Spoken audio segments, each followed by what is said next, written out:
Hello there. Another Sunday in the books. That means it's time for a media report. My name is Nate. This is the Volunteer Tech Vlog on the Live Sound 101 YouTube channel. And today we've got our media report for April 10th, 2016. So here's my report there. I got all kinds of notes, filled up a lot of stuff here. Whew. So, quick rundown, dB-SPL levels. So, we have been recording levels for a while, and just recently I'm kind of getting back into making sure, let me move that microphone, see if that helps the sound at all. My little lav mic up here. So we've been recording levels, been trying to track this to see if we're getting consistent levels from week to week. So we've got a fixed measurement at the back of the room, kind of like where the last row is, where we have a measurement mic that's fixed there. And we record dB-SPL, A-weighted, slow.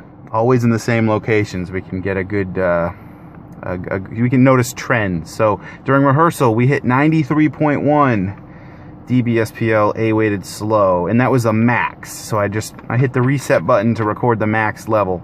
And then during 8 a.m. service, we hit 91.8.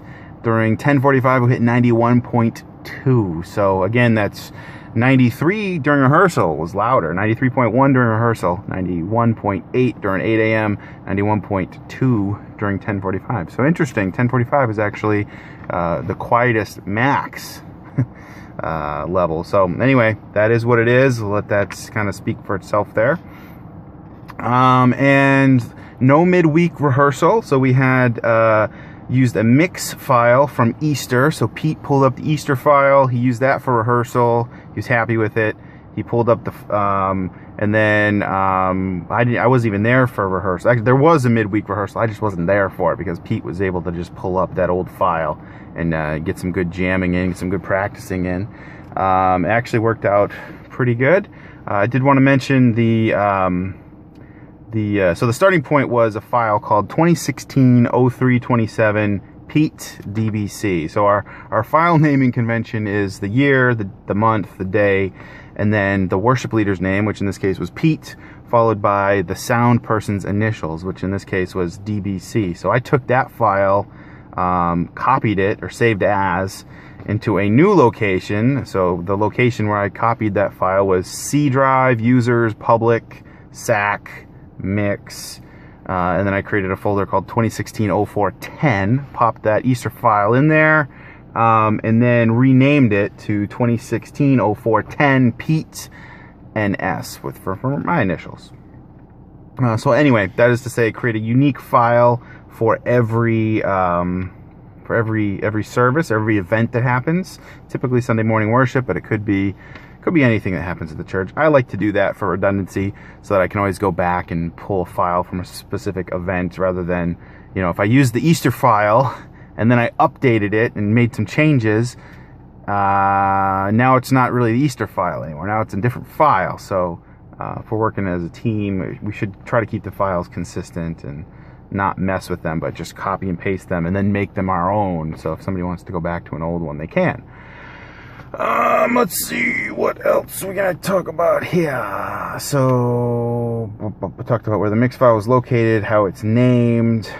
Yeah, so this is one example. So for Easter, the Easter file has the pulpit mic not going into input 27, but into input 3. So if on any given Sunday, it's input 27. Easter, it was different. So you gotta remember that. If you're gonna pull up an old file, there's a little gotcha there where you got to remember to dial in the right input setting. So something to be aware of there. And I'm talking about changing the input in SAC. It's really an easy thing to do, but it can be a gotcha if you forget it. We had a missions hour. So we had Leslie and Sarah chatting with us for the CE hour, Christian Education Hour. And so I recorded that. I did sound support for that, as well as both the services there. So the recordings are available. They talked about being a college student these days and the challenges that they go through. That was good.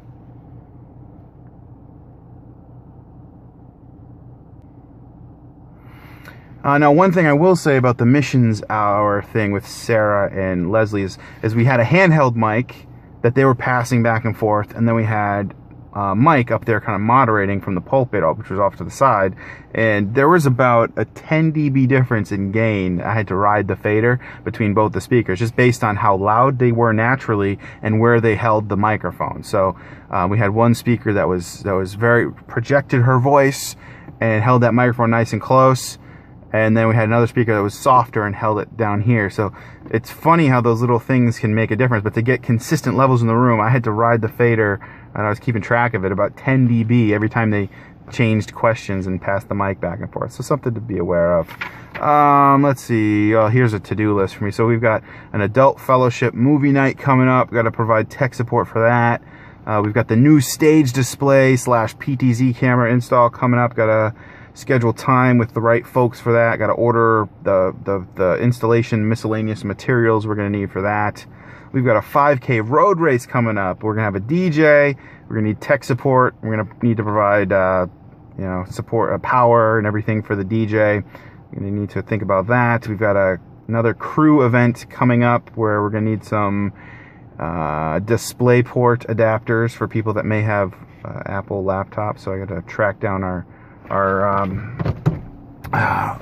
any and all Apple mini DisplayPort / Thunderbolt adapters we might have. And we've got, I've been tasked with trying to figure out, determine, specify, do a needs analysis for a VoIP system. So we're thinking about switching our plain old telephone service, POTS, to a VoIP setup. I'm not sure. I think what's driving it is that we think we can do VoIP cheaper. I am not, even though I am a systems integrator, I do not sell VoIP services or work on VoIP services on a regular basis.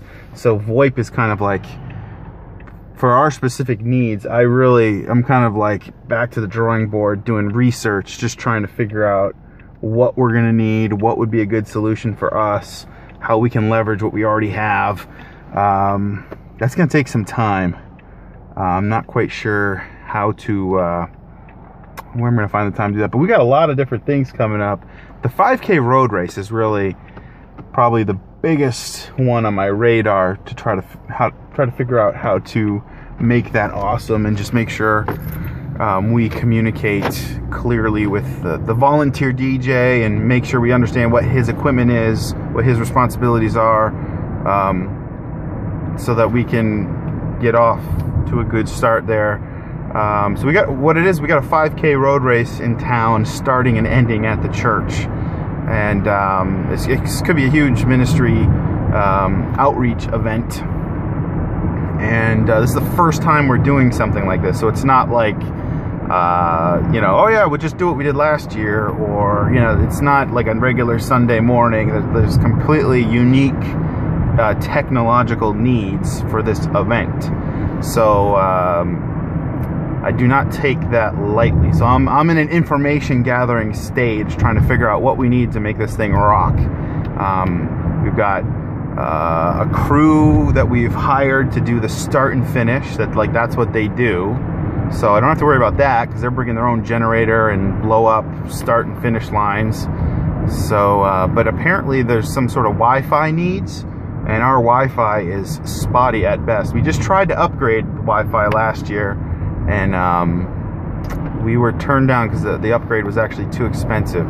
So essentially what that means is we're not allowed to give out our Wi-Fi address to anybody because it's just got to be locked down for operational purchases, operational needs on Sunday mornings. That was not something I decided, but that was kind of what we were told is to do that. So I don't even have the church's Wi-Fi typed into my phone at this point in time because I don't even know it. But anyway, we've got a lot of details to work through with that event, and then add in the VoIP thing on the side, and then upgrading the stage display.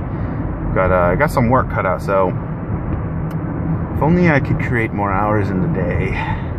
That's what I really need to do, is find a way to do that.